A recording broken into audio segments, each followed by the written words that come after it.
আমি খেলার একটা ভিডিও পোস্ট করছিলাম ফেসবুকে, দেন সেখান থেকে কিন্তু বড় ভাইয়েরা আমার সাথে কন্ট্যাক্ট করে খেলা দিয়ে দেয়। আর তাদের বাসা কিন্তু ছিল গোপালপুরে। আর এরই মধ্যে আমার বন্ধু রিয়া তার বক্তব্য কিন্তু পেশ করছিল।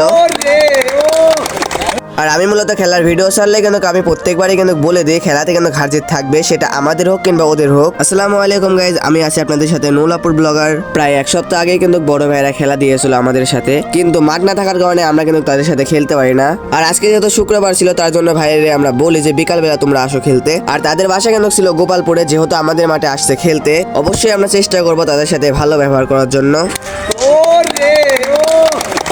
আর আমাদের ক্যাপ্টেন ছিল কিন্তু রিয়াজ, সে কিন্তু 8 নাম্বার জার্সি পরেছিল। যাই হোক আমরা কিন্তু তাদের সাথে হ্যান্ডশেকটা করে নিই, এক এক ওদের নাম বলছিল আর আমাদের কিন্তু নামও বলছিলাম। আর আপনারা যারা আমাদের সাথে খেলা দিতে চান অবশ্যই আমাদের মতন জুনিয়র প্লেয়ার হতে হবে। দেন তারপরে কিন্তু আমাদের খেলাটা শুরু করে দিই। আর খেলার কিন্তু সময় ছিল 20-40 মিনিট। আর প্রথমে কিন্তু আমরা খেলাটা সাজাতে পারিনি, মানে প্রত্যেকবার কিন্তু বল আমাদের বাড়ি থাকছে, মানে আমরা খেলতেই পারছিলাম না।